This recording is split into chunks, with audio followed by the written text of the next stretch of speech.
Thank you, Jerry. Gusay Ago Kundatakonin. A pleasant good afternoon to all of you. I'd like to give a brief background on the situation of indigenous peoples. In the Philippines, we estimate that there are around 15 to 17 million Philippines indigenous peoples and around 3 to 5 million Bangsamoro people. Most of us are peasants and farmers. We are national minorities in the country, comprising around 15 to 20% of the country's population. However, there is really no disaggregated data for indigeneity and ethnicity, so these are rough estimates. So for indigenous peoples, 61% of us are located in the island of Mindanao, 33% in Luzon, and 7% in the Visayas Islands, while 94% of the Bangsamoro people live in Mindanao.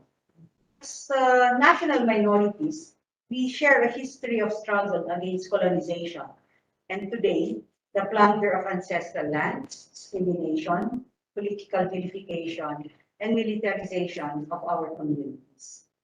The Philippines is culturally rich and abundant with minerals, forests, water, and other natural resources.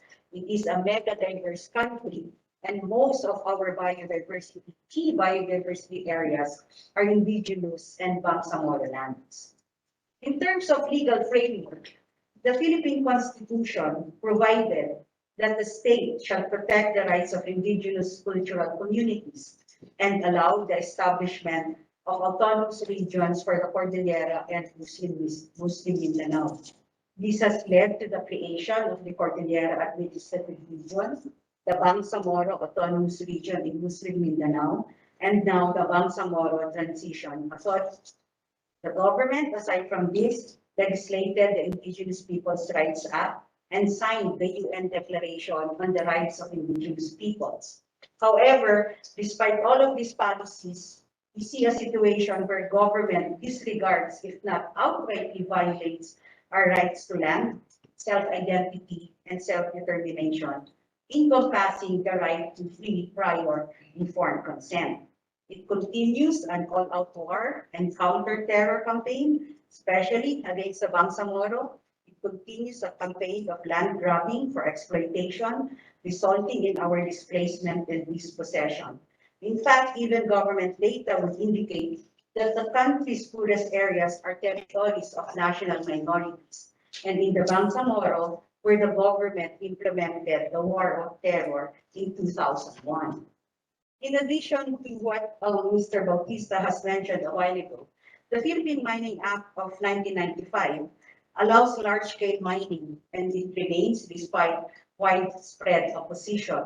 The former President Duterte has not acted on various UPR recommendations to review the said law. Instead, it has lifted the moratorium on new and open pit mining agreements. And as of April of this year, at the end of his term, he approved around 700 mining and processing around 1,300 new applications.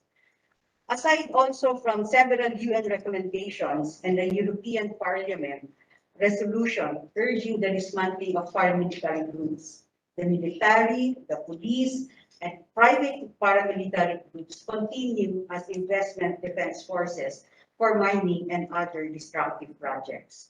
Another problem that indigenous peoples face is the National Commission on Indigenous Peoples, created by law, supposedly to protect indigenous peoples' rights and welfare. However, it is instrumental in the violation of our human rights.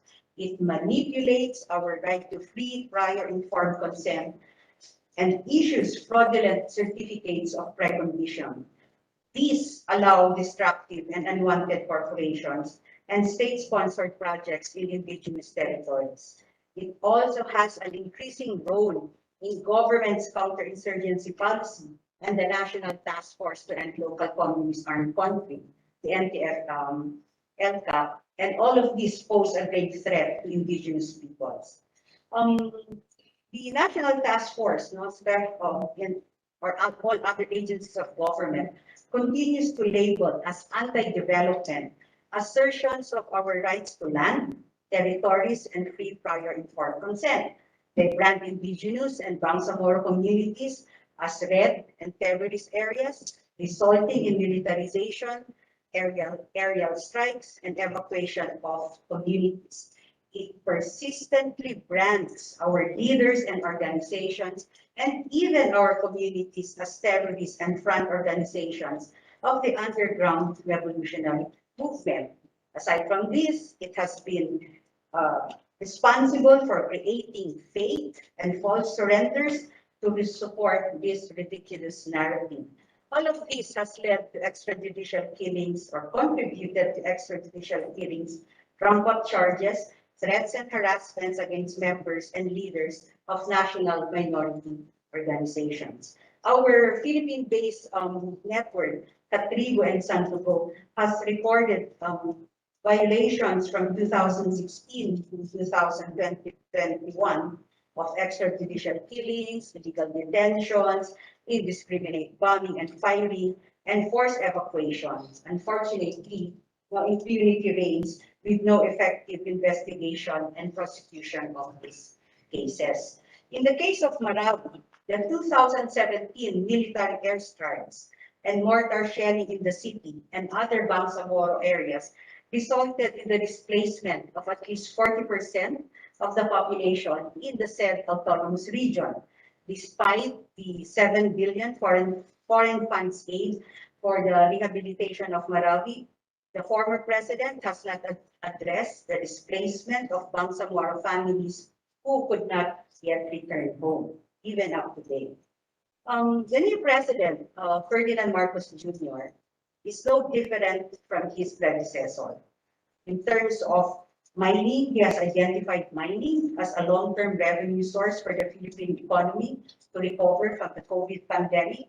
And in line with this, it has issued at least 35 exploration permits in a few months as he sat down, with around 12 mining sites beginning operations this year. It predicts even that in the next probably 3 to 4 years, an additional of 190 mining projects would be fully operational. In terms of the case of the Bangsamoro, the government still uses the alleged Abu Sayyaf and ISIS presence in Bangsamoro areas to continue Operation Pacific Eagle, a contingency plan to support the military in its fight against ISIS and so-called other terrorist organizations. And we feel that this situation of plunder, discrimination, and repression will worsen with the 2020 Anti-Terrorism Act that can categorize legitimate assertions of national minorities' rights to ancestral domains and self-determination as terrorism. It also encourages state security agents to abuse their power and commit more violations with impunity. The Marcos Duterte administration must reverse the Anti-Terrorism Act, including Executive Order Number 70, which established the National Task Force to End Local Communist Armed Conflict and other repressive and exploitative policies.